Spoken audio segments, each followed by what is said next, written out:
Bom, boa tarde a todos. É um prazer estar aqui representando a Universidade Federal de Santa Catarina e o Hospital Universitário.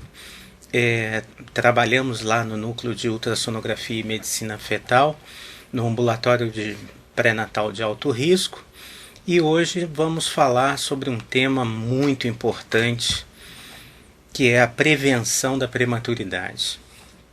A prematuridade é um grande problema de saúde pública, porque envolve, primeiramente, um ônus elevado para a família, envolve um ônus elevado para as instituições, para o Estado, para as clínicas privadas, e temos que lembrar que sequelas de prematuridade, muitas das vezes, vão acompanhar esse pequeno indivíduo que nasceu antes do tempo para o resto da sua vida. Então, trata-se de um problema de saúde pública muito sério e nós temos que medir todos os esforços em reduzir a prematuridade. Nós precisamos urgentemente reduzir prematuridade.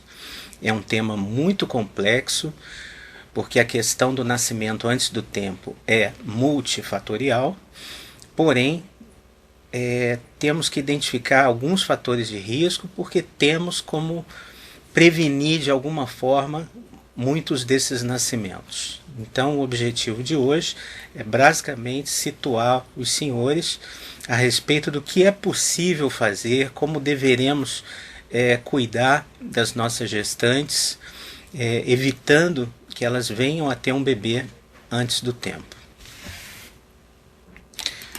Então essa é a questão, como vamos melhorar esse resultado. Essa semana eu olhava no DataSUS e nós observamos que aqui no estado de Santa Catarina nós temos alguns municípios com taxa de prematuridade ainda bastante elevada.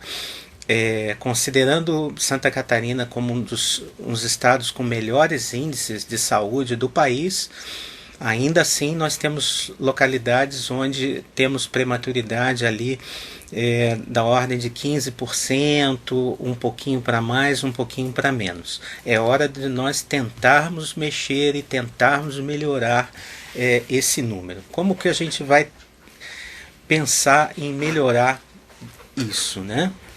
Então, assim, a incidência de partos prematuros, a despeito de toda a evolução tecnológica, todos os exames que têm sido realizados e todo o cuidado pré-natal, ela não tem se modificado muito ao longo dos anos. Existem situações peculiares em alguns países, porém, o que a gente observa é que existe uma certa estabilização. Um exemplo notório na literatura atual é o exemplo americano, em que a incidência tem aumentado. Como nós sabemos, a América é um país muito grande, muito heterogêneo, e com isso talvez esteja ali explicado esse aparente paradoxo no sistema de saúde americano.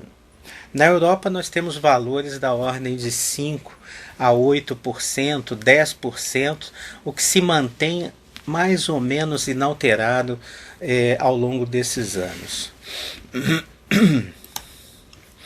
Então, assim, situamos prematuridade como um problema de saúde pública. 15 milhões de prematuros nascidos ao ano no mundo antes do tempo. Nesse grupo, cerca de 10 milhões nascem em países considerados pobres. Então a gente sabe que a má assistência, a chegada das pacientes ao pré-natal é um fato que modifica esse resultado. Gestantes que vão dar à luz no 7º mês, que simplesmente não tiveram qualquer consulta em algum pré-natal. 10 países contabilizam 60% dos nascimentos pré-termo, desse valor elencado previamente. O Brasil está em 10º lugar, enquanto os Estados Unidos está em 6º, sendo a Índia o primeiro lugar no mundo em taxa de prematuridade. Nós temos aqui no nosso país em torno de 300 mil pré-termos por ano. Antes ali das 32 semanas completas, né, em que você vai ter ali 1 a 2% das gestações, essas crianças elas vão responder por 60% da mortalidade perinatal e a metade dos desfechos neurológicos desfavoráveis. Então, assim, é muito importante, nós temos que melhorar esses indicadores, porque as consequências desse nascimento abaixo do 8º mês são bastante complicadas. A gente precisa mudar isso. Aqui na Grande Florianópolis, dados recentes do DataSUS, aproximadamente 9,5% de partos prematuros. É a principal causa de mortalidade e morbidade neonatal, a prematuridade. As principais complicações incluem, né, a síndrome do desconforto respiratório, né, por imaturidade pulmonar, infecção, né, sepsis, hemorragia intraventricular, causando muitas vezes sequelas neurológicas até irreversíveis, e enterocolite necrotizante. Como já comentado, um ônus elevado para a família, para o sistema de saúde, privado ou público.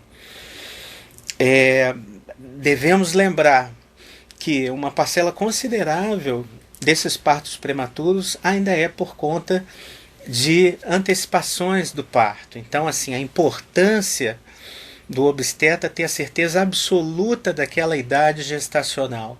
Se há por algum motivo a necessidade de se fazer nascer a criança, que se saiba corretamente datar aquela gravidez. E lembrando que a melhor UTI neonatal ainda é a barriga da mãe, né? Isso é uma coisa acessória aqui ao raciocínio no momento, mas lembrando que frente a qualquer gestação de alto risco, até prova em contrário, para você antecipar o parto, há que se pensar com carinho, porque o bebê está preparado para ficar dentro do útero e não para ficar amadurecendo na UTI neonatal. Há que se pesar muito bem naquela balança o risco de prematuridade versus o ambiente hostil, possivelmente, daquela gestação de risco. Complicações da prematuridade, só mostrando aos senhores, né? Eu coloquei aqui esse traço vermelho para mostrar que ali, depois das 34 semanas, é que começa a melhorar um pouco a questão do risco muito grave de óbito. Mas, lembro, não zera. Então, assim, uma criança que nasça com 37, 38 semanas, ainda assim, ela pode desenvolver sequelas decorrentes de prematuridade. Então, não podemos nos esquecer disso. No outro quadro, mostrando também ali na janela das 34 semanas a questão da mortalidade, né? As mortes neonatais aumentam muito, né? Quanto mais precoce a gravidez, como já poderíamos imaginar. Aspectos da prevenção. Vamos começar a entrar então no tema do que a gente pode começar a mexer, o que a gente pode começar a fazer para tentar reduzir esses números. A prevenção primária é uma prevenção, infelizmente, difícil. A despeito de tudo que se sabe hoje sobre prematuridade, quase a metade dos prematuros vai nascer nos grupos de baixo risco. Tá? Então, assim, não é à toa que é um problema de saúde pública tão importante, porque por mais que consigamos identificar bem o grupo de risco, ainda assim metade das crianças vai nascer sem qualquer aspecto relacionado a um risco aumentado de prematuridade. Já na prevenção secundária, a gente sabe, e isso está bem estabelecido, que algumas ações vão fazer a redução, vão propiciar a redução do nascimento nos grupos de alto risco. E para eles a gente vai comentar alguma coisa também.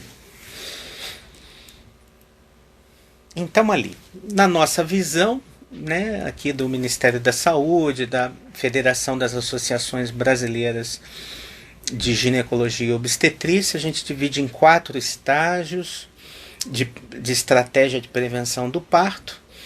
Então, assim, quase que de uma forma didática, teríamos um estágio 1 em que você identifica lá no pré-natal um fator de risco. Já no estágio 2, é uma situação em que a gente chama de útero irritável, né? Uma condição clínica em que você encosta a mão na barriga da gestante e contrai, ou a paciente tem, vamos imaginar, uma jornada de trabalho muito pesada, muito grande, e ela sente o útero contrair muitas vezes. No estágio 3, nós temos uma situação em que existe de fato um trabalho de parto, e que a princípio ele é reversível, ele pode ser sustado, tá? E aí nós vamos ter alterações no colo do útero, modificações do colo, o colo começa a dilatar, por exemplo, começa a querer abrir, né? Ou torna-se mais adelgaçado, e a atividade uterina presente. Muitas das vezes vai ser necessário usar alguma substância para tentar retardar esse parto, pelo menos para que se faça uma proteção ao sistema nervoso central e uma proteção à questão da imaturidade pulmonar. Então, nesse momento, tenta-se postergar o parto por alguns dias, ou horas ou dias, usando-se uma droga para paralisar essa atividade uterina. Já no estágio 4, é um trabalho de parto irreversível. Essa criança vai nascer e aí chama a atenção de que nós temos que ter uma UTI neonatal, muitas vezes, preparada para receber essa criança. Sempre lembrando que é muito melhor a UTI neonatal, essa criança chegar à UTI neonatal ainda na barriga da mãe, do que após o parto. Né? Toda a morbidade neonatal, perinatal dessa criança pode se modificar para pior. Vamos imaginar se essa criança está numa ambulância viajando 500 quilômetros até, ou 300 quilômetros até uma UTI neonatal. Então é muito importante que, uma vez diagnosticado esse trabalho de parto, que vai ser irreversível, que se localize uma UTI neonatal que possa receber essa pequena criança.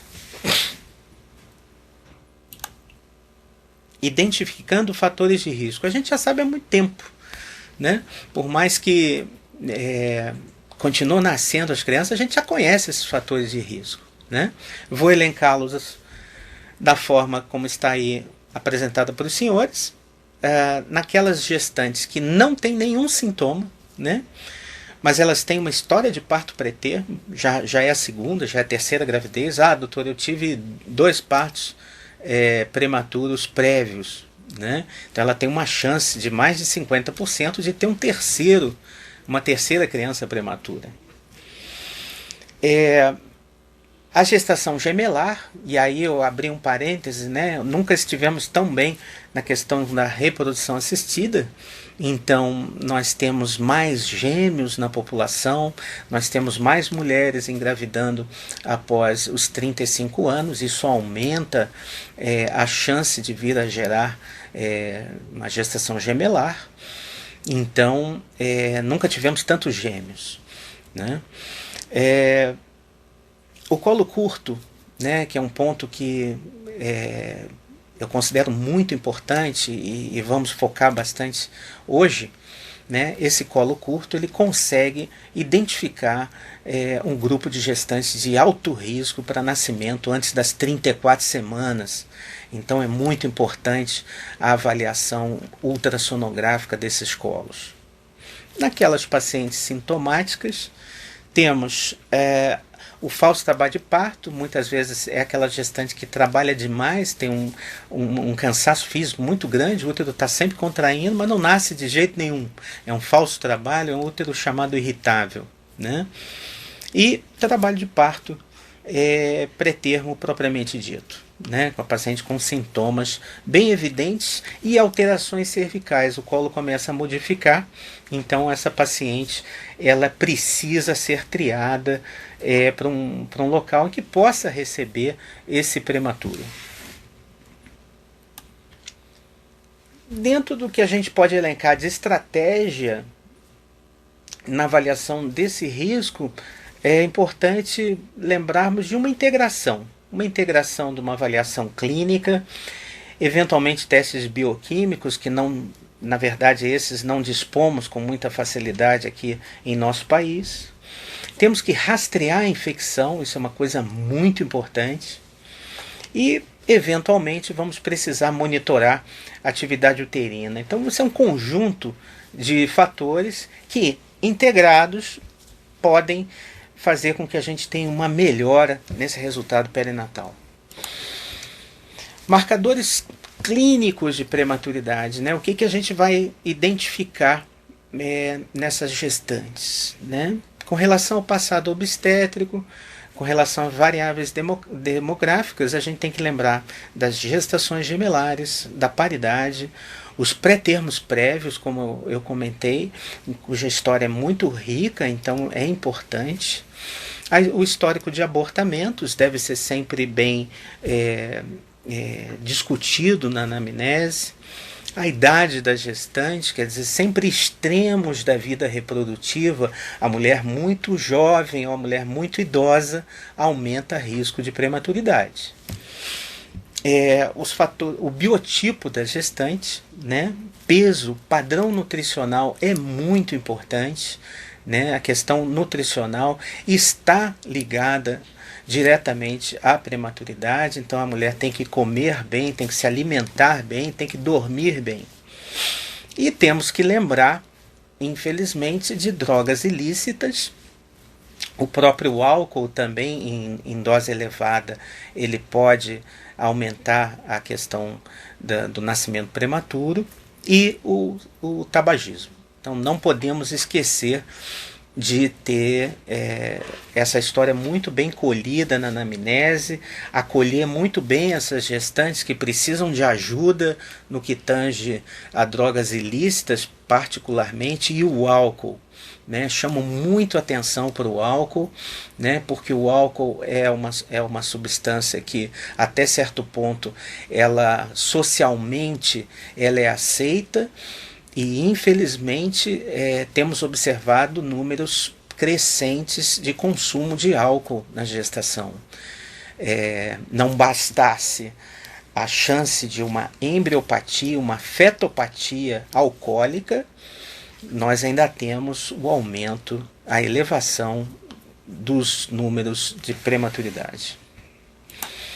Complicações ainda durante ou anteriores àquela gestação, eu coloquei em primeiro lugar uma coisa simples, mas muito importante, que é a infecção urinária. Né? É a infecção mais comum da gestante. Tá? Então, assim, há que se tomar muito cuidado com a infecção urinária, né? Sempre orientar a gestante a se hidratar bastante, mas ficar atenta a sintomas, e temos que lembrar que temos que tratar uma bacteriúria assintomática também.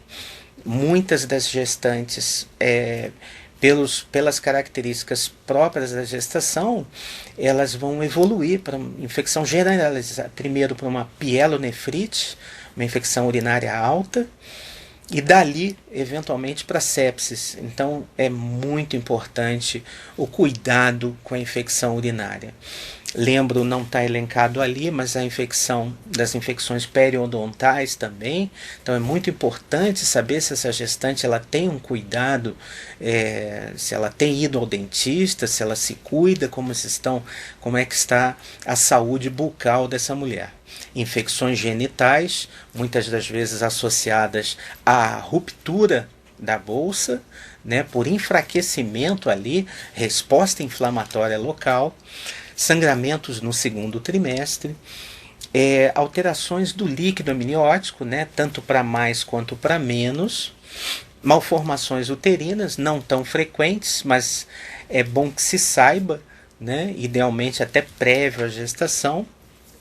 E trauma na gravidez. Trauma na gravidez, o que eu chamo a atenção dos senhores é sempre tomar cuidado com o transporte em duas rodas, né?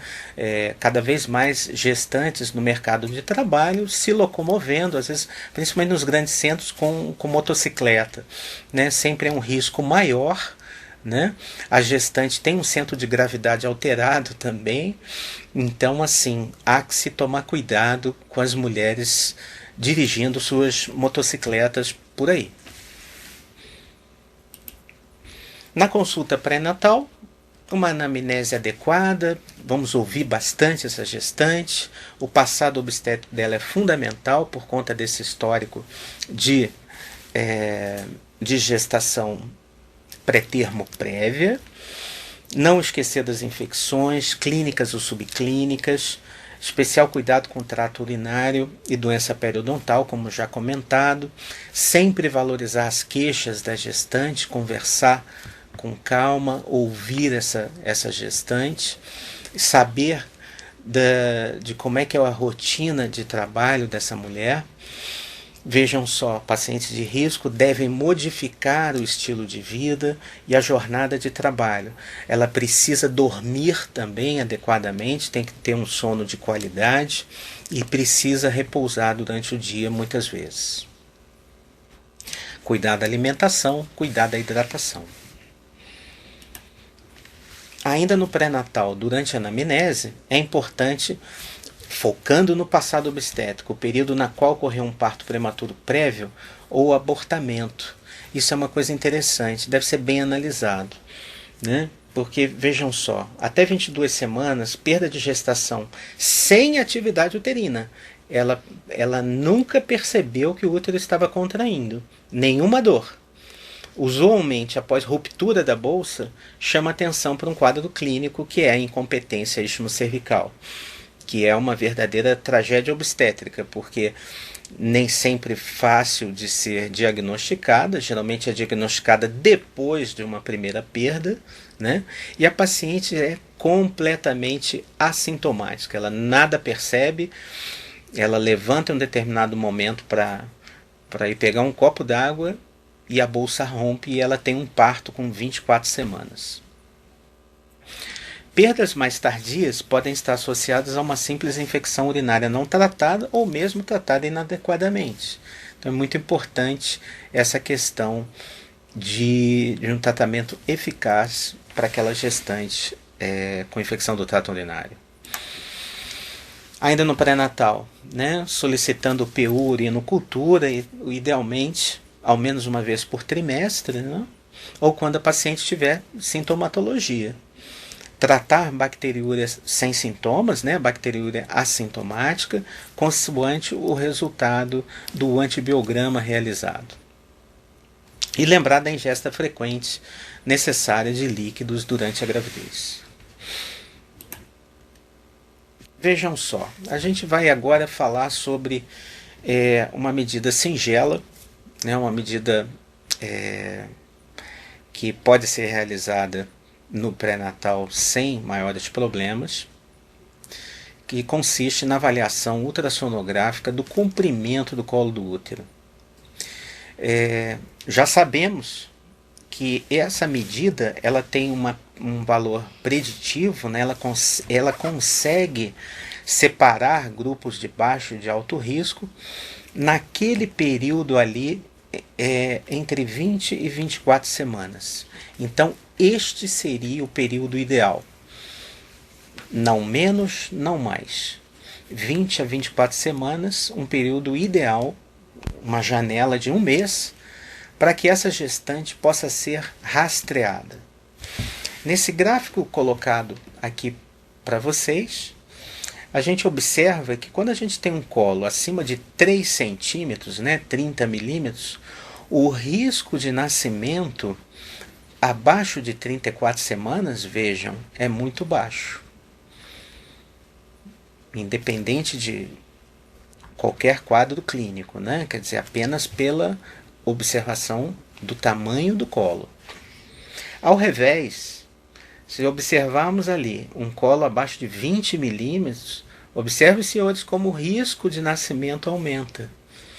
Então, para nós, um colo, qualquer colo abaixo de 2 centímetros, implica num risco aumentado de parto anterior às 34 semanas. Então, para estas gestantes, nós temos que fazer alguma coisa. Nós temos que protegê-la do parto prematuro. É até interessante porque esses trabalhos foram conduzidos, tem um pesquisador da USP que conduziu no Nordeste esse trabalho, o professor Eduardo Fonseca, e temos o trabalho da Sônia Hassan e do professor Roberto Romero, americanos, e ambos usaram mais ou menos a metodologia e usaram o tratamento que nós vamos comentar daqui a pouco, né, usaram a progesterona para tentar prevenir o parto com esse ponto de corte, esse colo abaixo de 2 centímetros, né? Então, observava-se o colo abaixo de 2 centímetros, vamos introduzir uma medicação para proteger essas mulheres do parto prematuro. A América gosta muito de fazer conta, né? E eles são muito bons nisso, e mostraram que com 1 ano de rastreamento universal, com essa medida do colo, eles tiveram uma economia da ordem de 12 milhões de dólares nos Estados Unidos. Na reanálise de Sônia Hassan em 2011, isso já ia para quase 20 milhões de dólares de economia para o Estado. Então nós estamos falando de um problema que pode ser potencialmente, não digo resolvido, mas pode ser muito amenizado a uma economia imensa, tanto de recursos para a saúde pública e para a saúde em geral, como redução de prematuridade, crianças mais saudáveis. Então estamos falando de um problema bastante relevante. E por que o colo encurta, né? Quer dizer, o que a gente pode pensar, mas por que esse colo fica curtinho e propicia o parto antes do tempo? Então temos ali alterações bioquímicas no tecido cervical, aumento do conteúdo de água e redução do colágeno, né, faz com que você também tenha alterações na composição da matriz extracelular, aquele colo que ele é embebido, ele é muito ele é edemaciado, ele não se sustenta estruturalmente, ele começa a dilatar. Muitas das vezes um processo inflamatório local vai permitir a ativação de colagenases, e isso propicia e deflagra o trabalho de parto. E muitas das vezes uma atividade uterina silenciosa ou quase silenciosa, o paciente não percebe que está contraindo.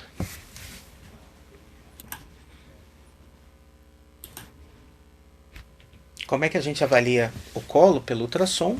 Entre 20 a 24 semanas, idealmente bexiga vazia.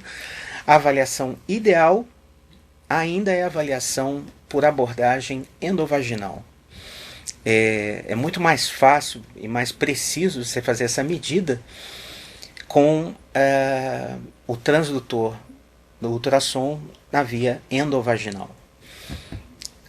Pacientes em que a condição do feto permite, podem até ser avaliados esses colos por via abdominal, por cima da barriga, mas não é a medida ideal. A ideal ainda é, pela precisão, pela facilidade, a avaliação endovaginal. Aumentar suficientemente a imagem no ultrassom, identificar precisamente o orifício interno e o orifício externo do canal endocervical, uma mensuração linear, 3 tomadas em torno de 3 minutos ali de exame, 2 minutos de exame. Isso não há consenso na literatura, né? O americano não preconiza esse tempo todo, o europeu já prefere usar os 3 minutos. E não se fazendo nenhuma pressão no colo, observando se vai ter contração ou não. Então, alguns exemplos para vocês. Aqui um colo curto, vejam só, 8 milímetros era para esse colo fechar nessa topografia. Aqui a cabeça do neném, tá? Então, assim, esse colo está sendo trabalhado. Numa outra condição, mostrando, não bastasse o colo curto, um processo inflamatório local. é o que nós chamamos de lama amniótica, ou sludge, né? O colo está com 1 centímetro, essa criança tem risco iminente de nascer. Uma vantagem do ultrassom transvaginal é a avaliação do orifício interno e as suas relações com a placenta, né? Porque muitas das vezes a placenta ela se implanta muito baixo, então isso é importante se avaliar no ultrassom porque vai modular a conduta no pré-natal.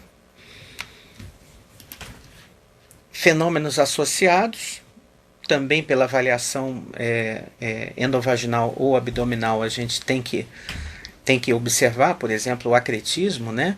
Fixação da placenta em locais da cicatriz prévia de cesárea, como nós temos muita cesariana no nosso meio, nós temos muita cesárea prévia, e com isso temos a maior incidência desses fenômenos. E muitas vezes vasos sanguíneos se interpondo entre o colo e a cabeça do neném. Então aqui um fenômeno de vasa prévia, isso é importante porque pode causar uma exsanguinação do feto na hora do parto. Então uma análise interessante que pode ser feita pela via transvaginal. Trabalho de parto prematuro. O que corresponde ao trabalho de parto prematuro? Nosso entendimento, de 22 a 36 semanas e 7 dias, contrações regulares, 2 em 10, dilatação do colo, o colo se apagando, se afinando e a progressão dessas alterações cervicais. E o que a gente faz? Então vamos voltar à questão. O que a gente faz naquelas gestantes do grupo de risco, né? Então assim, aquele colo curto, história prévia de prematuridade importante, nós vamos ter que usar, vamos ter que lançar a mão ao que tudo nos indica pela evidência científica da progesterona. Tá? Melhora da morbidade, melhora da mortalidade neonatal com o seu uso, desde que identificados aqueles fatores de risco.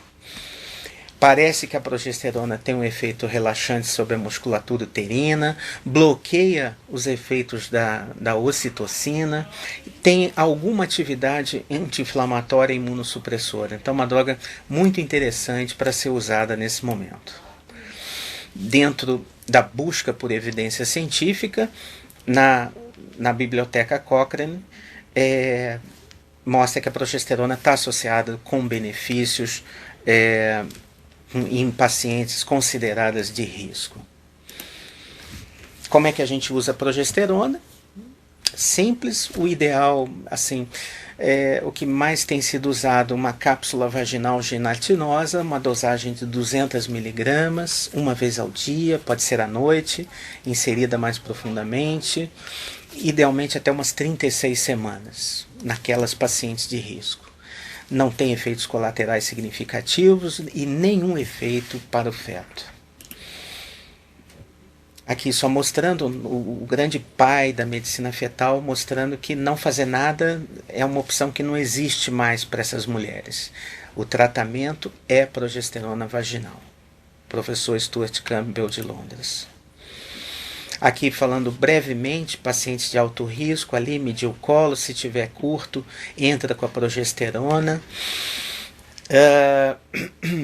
Se tiver longo, acompanha. Observa a medida, pode observar a medida do colo num segundo momento, mas sem valor preditivo para o parto, tá? Isso é uma coisa interessante. E se for nascer, a gente tem que fazer a tocólise para poder usar o corticoide antes do nascimento.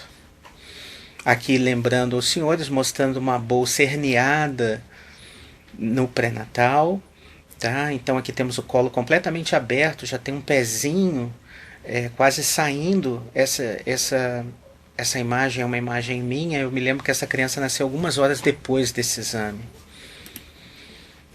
Lembramos a vocês de uma cirurgia que pode ser realizada até 16 semanas, a cerclagem, né, em que é dado um ponto no colo, né, naquelas pacientes de alto risco, casos selecionados, né? Então tem que ser muito bem colhida essa anamnese, essa história, tá? Então idealmente ali até umas 16 semanas, até o final do 4º mês, é possível fazer um ponto que feche como se fosse um saco, né? e esse pontinho é dado próximo ao orifício interno do colo. Aqui um momento em que a técnica, esse colo acabou se afastando um pouco. O ponto está muito próximo do orifício externo, quando deveria estar perto do interno. Funciona a cerclagem. Então, assim, pela Biblioteca Cochrane, tentando buscar as evidências científicas, comparada com não tratamento, a cerclagem reduz a incidência de parto prematuro em pacientes de risco. Esses casos selecionados, apenas estes casos. Apesar de não haver significância estatística de que possa diminuir a mortalidade ou a morbidade neonatal ou as sequelas a longo prazo. Então, assim, não é um procedimento para se fazer para todo mundo, há que se avaliar bem a história, principalmente incompetência istmo-cervical, né? E nessas pacientes selecionadas, essa cirurgia tem vez. Apenas ilustrando aos senhores, a gente tem a questão do pessário, que voltou à moda, principalmente por conta de um desenho alemão. Os colegas lá na Alemanha usam bastante, né, para tentar.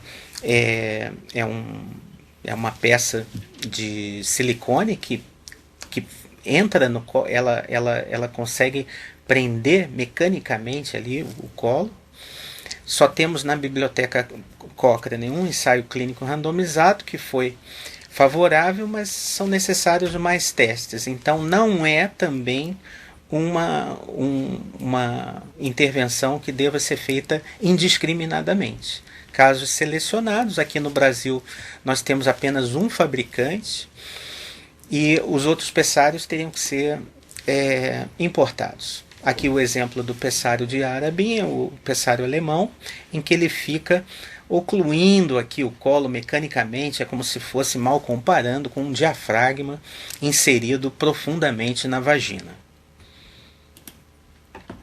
Algumas perspectivas na busca por evidências, o grupo inglês tem tentado avaliar no primeiro trimestre a mensuração do colo e o fato da história obstétrica tentar montar um algoritmo para criar um risco de prematuridade lá no primeiro trimestre. Muito interessante, mas ainda sem qualquer evidência. Então aqui no primeiro trimestre, mensurando o colo e tentando avaliar esse risco. Então, concluindo para vocês, o que a gente pode falar sobre a prevenção da prematuridade? Quais os pontos-chave, né? O que a gente vai levar para casa desse problema, né? Identificar pacientes de risco, tentar instituir um rastreamento universal da prematuridade através da medida ultrassonográfica do colo, nem sempre factível, mas há que se tentar. Eu acho que seria conveniente que nós tentássemos ter mais e mais profissionais na rede disponíveis para a realização desse tipo de exame. Lembrando que o toque vaginal nas pacientes que não têm sintomas no pré-natal não traz qualquer benefício, porque o colo ele começa a dilatar de dentro para fora, então por mais experiência que tem o obstetra é difícil de avaliar. Encaminhar grupos de risco para um hospital terciário e aí para o pré-natal de alto risco. Evitar intervenções desnecessárias nas pacientes sintomáticas, né? Então isso é uma coisa importante também, só medicar quem precisa. Rastrear a bactéria mais associada à infecção neonatal, que é o Streptococcus beta-hemolítico. Fazemos sempre aquela coleta ali entre 35 e 37 semanas. Uma vez que o parto se avizinhe sem chances, né, inevitavelmente, aí temos que promover o amadurecimento pulmonar através do corticoide. E para neuroproteção, a dose de sulfato de magnésio que a gente usaria habitualmente para prevenção de eclâmpsia. E encaminhar com essa paciente já no hospital de referência. Colo curto e mal passado obstétrico na prematuridade, tem que iniciar a progesterona. Depois que tudo foi conversado, a gente tem que confiar na progesterona, capaz de reduzir ao menos 40% desses partos anteriores a 34 semanas. Considerando ainda que a progesterona não foi considerada benéfica nas gestações gemelares, isso é um fato interessante também. Então, assim, não existe eficácia, não existe evidência de que no gemelar a progesterona tenha o efeito que tem para a gestação única. A progesterona não parece beneficiar pacientes que estejam com sintomas, com atividade uterina presente em ameaça de parto prematuro, tá? Então, uma vez que ela esteja contraindo, a progesterona já não tem mais o efeito que nós gostaríamos que tivesse. E o recado, lembrando que os tocolíticos, né, beta-agonistas, por exemplo, não possuem eficácia comprovada em paciente de risco assintomático. Então, não deveriam ser usados profilaticamente, por exemplo, no pré-natal. Se tiver que entrar com alguma medicação, com base no que sabemos hoje, teria que ser progesterona. Então, assim, finalizando, só para lembrar, é um problema tão sério em saúde pública, nós não temos esses dados para o Brasil, mas vejam, senhores, enquanto a gente conversava, mais ou menos 29 prematuros nasceram nos Estados Unidos. Desses 29, 2 já foram a óbito nesse período em que estávamos aqui conversando. Então, finalizando, mais uma vez, vamos cuidar dessas gestantes, vamos identificar grupos de risco e vamos tratar essas mulheres com risco aumentado para termos uma população mais saudável, uma população com mais saúde. E eu queria mais uma vez agradecer em meu nome e em nome da instituição que estou representando. Muito obrigado. Vou começar com a pergunta do pessoal de Brusque, que eles perguntaram, Brusque, tá certo. Qual a relação com o parto humanizado? Acredito que da prematuridade, né, pessoal? Acho que sim. A relação com o parto humanizado. A princípio, não há a relação. O que é importante lembrar é que o feto ele tem que ele sabe a hora que ele tem que nascer. Então faz parte da humanização a gente deixar o feto escolher a hora que ele vai nascer. Então a gente precisa respeitar isso, né? Então essa é a questão que a gente pode elencar, né? Cesáreas com hora marcada carregam um risco maior de prematuridade. Então, esse seria talvez a conexão perguntada, né? Certo. Tá. O pessoal de São Lourenço do Oeste, Mário, pergunta qual que é a sua opinião sobre o agendamento rotineiro de cesarianas com 38 semanas. Nós, respondendo pela perinatologia, tudo que sabemos hoje, tudo que ensinamos e aprendemos por aí, nada justifica um parto agendado para 38 semanas. Nós vamos... crianças entre 38 e 39 semanas ainda têm risco de complicações perinatais muito importantes, o que chamamos de prematuros tardios. Então, nada antes de 39 semanas. Correto. O pessoal também de São Lourenço do Oeste pergunta: o tempo de gestação é considerado normal até 42 semanas, certo? Nossa rotina pelo SUS é de aguardar até 41 semanas para indicar cesárea. Está correto? É arriscado aguardar até 42? Existe, já desde alguns anos, a perinatologia canadense, ela chamava atenção que entre 41 semanas e meia, vamos colocar dessa forma, e 42 e meia, já havia um risco de morbidade para crianças superior a 30% a mais. Isso motivou vários serviços no mundo todo a preconizarem, após 41 semanas e 3 dias, 41 semanas e 4 dias, a internação, preparação do colo para a indução do trabalho do parto, não necessariamente cesariana. Então, assim, no sentido de que, ao cabo da 42ª semana, todas essas mães deveriam ter parido. Tá? Certo. Vamos ver, o pessoal de São Lourenço do Oeste também pergunta: deve-se indicar progesterona vaginal a partir de que idade gestacional? Uhum.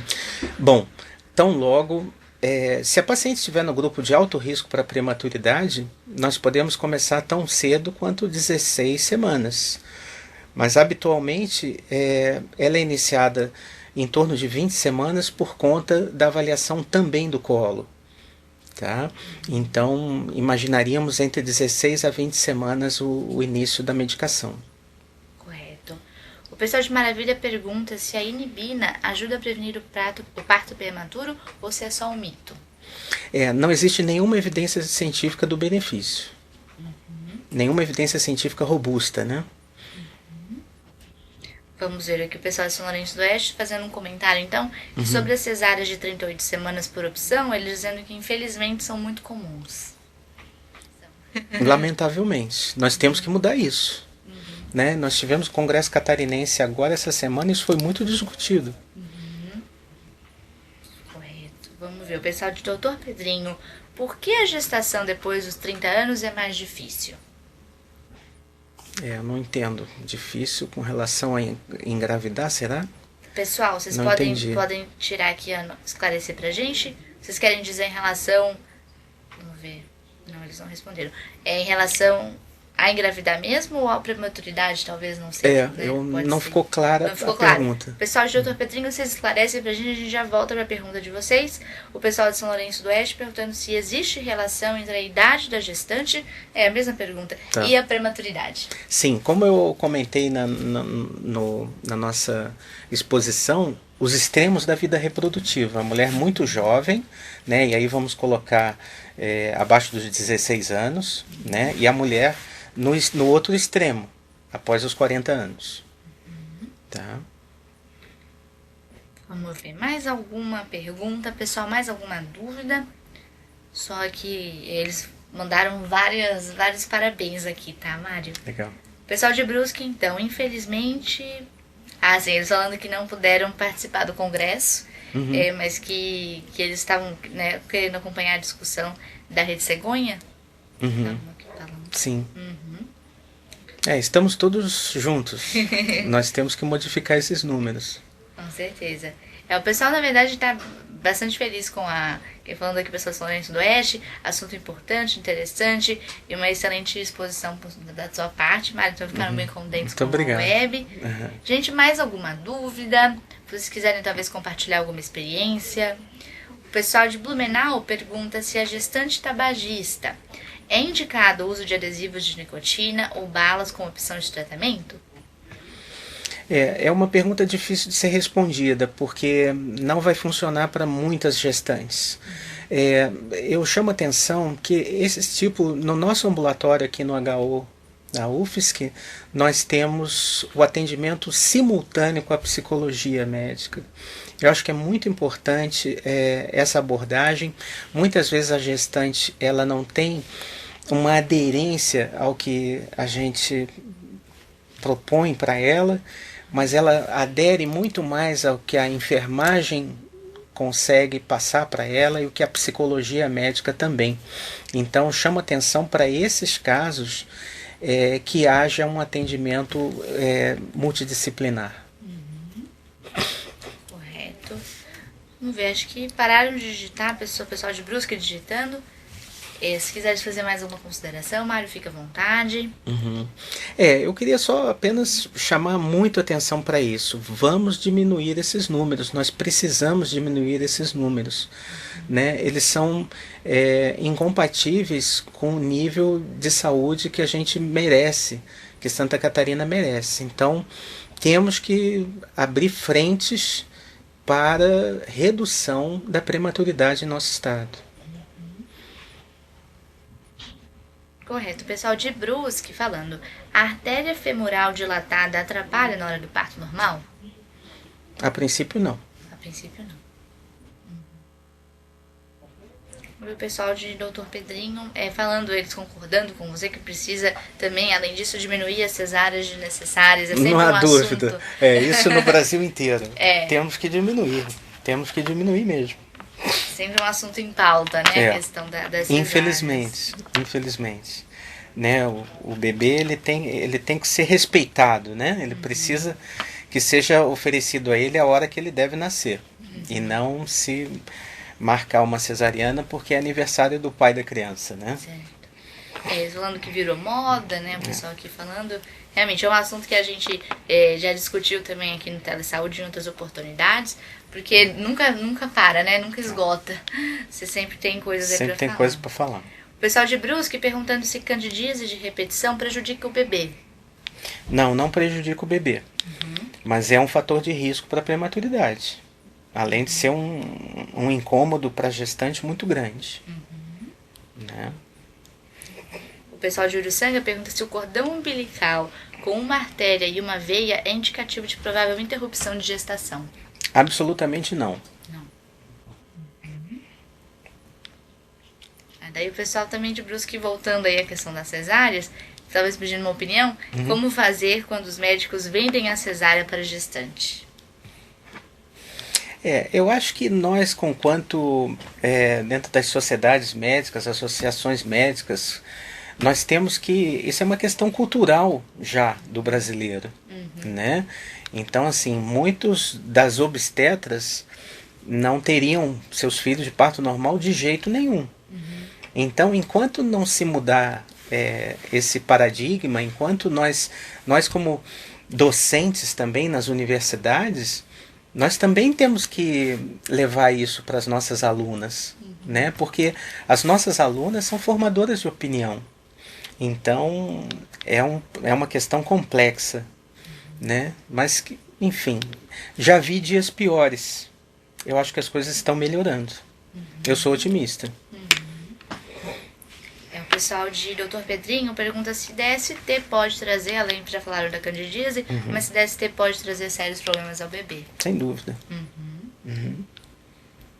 Certo. O pessoal de Uruçanga, então, falando, né, que os profissionais de saúde não estão adeptos ao parto natural.